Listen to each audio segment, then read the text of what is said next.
It was an ordinary Tuesday afternoon, the kind of day that blends into the routine of life. The sun hung lazily in the sky, and the quiet suburbs hummed with the sounds of neighbors mowing their lawns, kids laughing in the distance, and dogs barking playfully. Inside the local grocery store, the scene was just as mundane. Carts clinking against each other, the hum of overhead lights, and the occasional crackle of an employee's announcement over the intercom.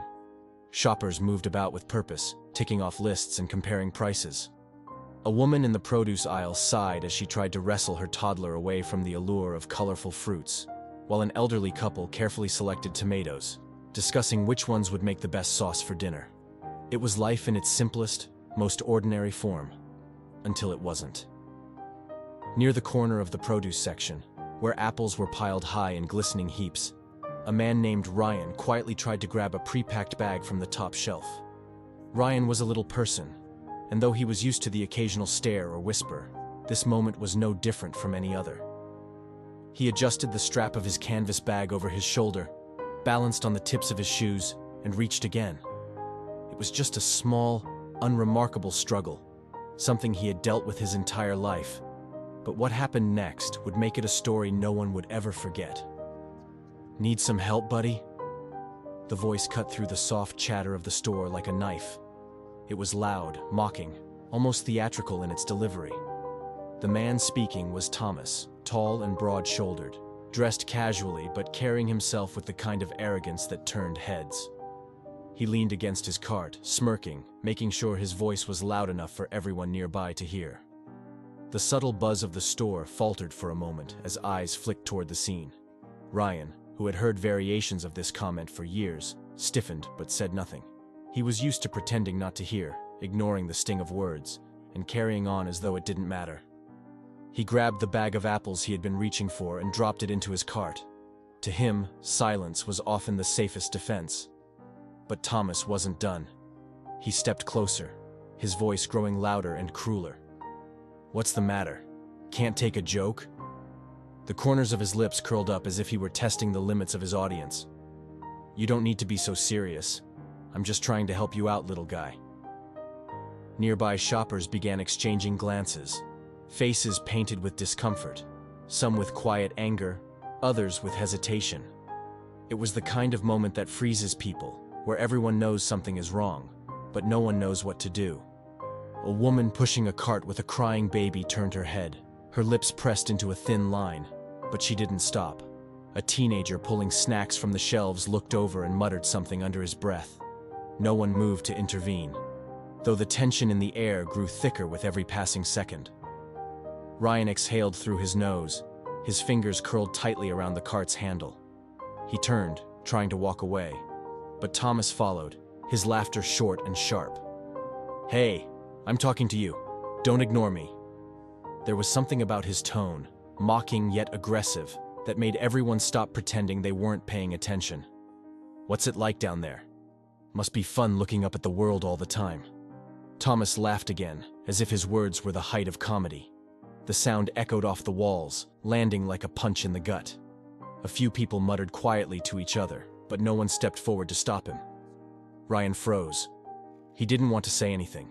He didn't want to fight or cause a scene. All he wanted was to shop in peace, like everyone else. His ears burned, his face flushed, and his chest tightened with the familiar weight of humiliation. He gripped the cart harder, as though willing himself to disappear. And then a voice, steady, firm, and unmistakably calm, cut through the air. "What's your problem?" The tone wasn't loud, but it was powerful in its clarity, like a blade slicing through fog. Heads turned as if the words themselves had stopped time. There, stepping into the scene with an air of quiet confidence, was Peter Dinklage. Yes, that Peter Dinklage, the world-renowned actor, known for his iconic roles and dignified presence. He had been shopping just 2 aisles over, unnoticed until this very moment, but now he walked toward the commotion with slow, deliberate steps. Thomas turned, his smug expression faltering as his eyes locked on Peter. For a second, he looked confused, as though trying to process what was happening. Shoppers around the scene seemed frozen, the recognition spreading like wildfire. Whispers rippled through the crowd, But Peter paid them no mind. His gaze was fixed on Thomas. "Why do you feel the need to tear someone down?" Peter's voice was steady and calm, yet there was an edge to it that made the air feel sharper. He wasn't shouting. He didn't need to. The weight of his words carried across the space effortlessly. The crowd seemed to lean closer, as though pulled in by an invisible force. Thomas blinked, his arrogance flickering like a candle caught in a gust of wind. I was just joking, man. Relax." He tried to wave a hand dismissively, but his voice had lost its earlier bravado. "Joking?" Peter said, his brow furrowing. "You think humiliating someone is funny? You think making someone feel small in front of an entire room of strangers is some kind of joke?" He took a step closer, not threatening but deliberate, his eyes never leaving Thomas's. "It's not. It's cruel. And the fact that you don't see that makes it even worse." Thomas shifted uncomfortably, his posture stiffening under the weight of Peter's words. The crowd watched in silence, the tension thick enough to cut. No one had ever seen someone deflate so quickly, the smugness draining from his face until all that remained was embarrassment. He opened his mouth to speak but couldn't seem to find the words. Peter turned then, his expression softening as he looked at Ryan. "Are you okay?" he asked, his tone gentle and sincere. Ryan, who had been silent this entire time, swallowed hard and nodded. "Yeah, I'm okay. Thank you." His voice was quiet, but it carried enough strength to fill the space. Peter nodded once, as though that was all he needed to hear. Then he turned back to Thomas. "People like you don't realize how much damage your words can cause. But here's the truth. You don't get to win today." His words hung in the air like a declaration, final and unshakable. For a moment, no one moved, as if the entire store had been placed on pause. And then, slowly, a sound broke through the silence. Applause. It started with one person, hesitant at first, then another. The clapping grew louder, joined by a soft murmur of approval. A woman near the produce section wiped at her eyes with the corner of her sleeve, smiling faintly. A man near the frozen food aisle nodded to himself, as if reassured by what he had just witnessed. The energy in the store shifted entirely, from tense and heavy to something lighter, warmer, as though a fog had finally lifted. Thomas, red-faced and defeated, turned on his heel and quickly walked away, abandoning his cart near the shelves. No one stopped him. He left behind more than just groceries. He left behind his shame, his cruelty, and a silence he could no longer fill. Ryan stood taller now, his hands finally loosening their grip on the cart. For the first time that day, he felt like the world wasn't trying to shrink him. A few shoppers approached him as they passed, offering kind words and smiles. One older man patted his shoulder and said softly, "You've got nothing to be ashamed of, son." Ryan nodded, his chest feeling a little less heavy. Peter, meanwhile, turned back to his own cart as though nothing had happened. There was no grand exit, no expectation of applause. He simply smiled at Ryan one last time, before disappearing down the aisle, leaving behind a moment that would live on far longer than he would ever know. In the aftermath, the store felt different. The shoppers who had witnessed the scene carried the weight of what they'd seen. A moment of courage, of kindness, of someone stepping up when no one else did. It wasn't just about Ryan or Thomas or even Peter. It was about the simple truth that standing up for someone can change everything. A few kind words, spoken with strength, can shift the tide of a room, of a day, maybe even a life. Ryan finished his shopping quietly, though the tension in his shoulders had melted away. He moved through the aisles with a lighter step, aware of the eyes that still watched him. But this time, there was no judgment or mockery, only respect, only humanity. Outside, the sun still hung lazily in the sky, the world continuing as though nothing had happened. But for those who had been in that store, who had seen Peter Dinklage step in with nothing more than his words, something had shifted. A lesson had been learned, not just for Thomas but for everyone. Kindness matters, courage matters, and sometimes all it takes is one voice to make all the difference.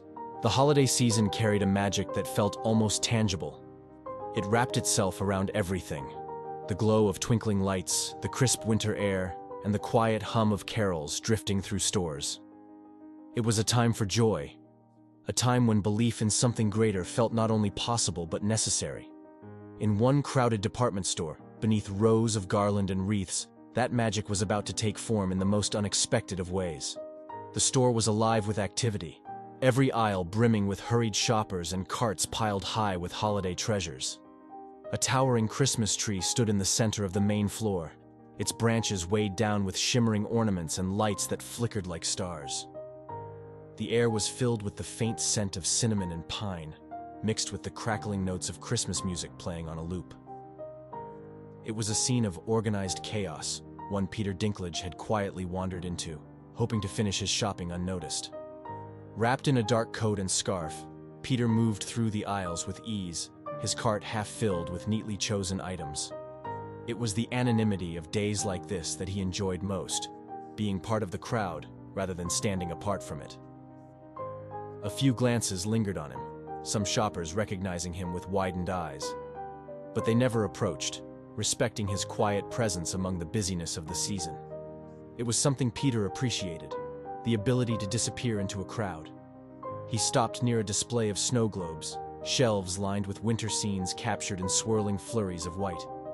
He picked one up, tilting it in his hand as the snowflakes danced around a small red house nestled in trees. The moment was still, peaceful in contrast to the rest of the store. It was in that stillness that he heard a voice, soft, small, and filled with curiosity. He turned. Behind him stood a little girl, her green coat buttoned tightly up to her chin, and her cheeks rosy from the cold. Blonde curls framed her face beneath a knitted hat, and her hands clutched a half-eaten candy cane. She stared at him with wide eyes, brimming with wonder, and for a moment, Peter simply held her gaze, unsure of what to say. The innocence in her expression was unmistakable, and in her eyes, he could see the belief. The kind of pure, unshakable belief only a child can carry. Peter understood immediately what she saw when she looked at him. He didn't need her to say it. There was no malice in her assumption, no cruelty or judgment. It was simple, and for her it was true. A small smile tugged at the corners of Peter's mouth. He lowered the snow globe, carefully placing it back on the shelf. Slowly, he crouched down to meet her gaze, his expression softening. There was no need to correct her or to explain. Instead, he let the silence carry the moment, holding her wonder like something fragile and precious. She didn't need an answer. Not really. What she needed was the belief that magic could exist right here, in this crowded, ordinary store. Peter gave a small nod, subtle but enough. The girl's face broke into a smile that spread across her cheeks, her eyes shining with excitement. She bounced on the heels of her boots, gripping her candy cane tightly as if it might tether her to the ground. For a brief moment, the chaos of the store disappeared. The shoppers pushing past, the crackling Christmas music, it all melted away. The little girl and Peter existed in their own quiet space, held together by a secret only they understood. Somewhere nearby, a voice called out. It wasn't harsh or hurried, just a mother searching for her child in the middle of the holiday rush. The little girl turned her head, the sound pulling her away from their moment. But she looked back at Peter, her smile still bright and her cheeks glowing. It was as if she was memorizing him, holding onto the image of the magic she had found. She ran off toward the sound of her mother's voice, her boots clapping against the floor in quick, light steps. Peter straightened, watching her disappear around the corner of an aisle, her hat bobbing with each stride. The space she had occupied felt strangely empty now, though the warmth of the moment lingered. Peter let out a soft breath, the small smile still tugging at his lips. A woman nearby, an older shopper who had been watching quietly from behind a rack of wrapping paper, caught his eye. Her gaze was knowing, her expression soft with understanding. She gave Peter a small nod, a silent acknowledgement of what had just happened. He returned the gesture before pushing his cart forward, resuming his shopping as though nothing had happened. But something had. Something small, something unspoken, yet it carried a weight Peter couldn't shake. It was a reminder of how easily belief could transform the ordinary into something extraordinary. He thought of the little girl's face, her joy so immediate and pure. He finished his shopping in silence, his steps lighter than when he had first entered. The hum of the store returned, the music, the voices, the shuffle of carts filling the space around him once more.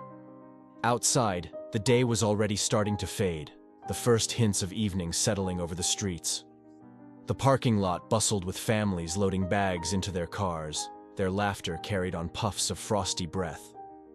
Somewhere in that lot, the little girl would sit in the back seat of her family's car, recounting her encounter with a Christmas elf who worked with Santa Claus himself. Her voice would be full of certainty, her words animated with excitement, and she wouldn't doubt for a moment that what she had seen was real. And perhaps, in a way, it was. For her, Peter Dinklage had become exactly what she needed him to be: a keeper of magic, a reminder of belief. And for Peter, she had given him something just as valuable. She had reminded him that the smallest gestures, the ones that cost nothing and require so little, can become something unforgettable. All it takes is a willingness to play along, to let belief live unchallenged, even for just a moment. Peter stepped outside into the cold evening air, the glow of Christmas lights reflecting off the pavement as cars pulled in and out of spaces.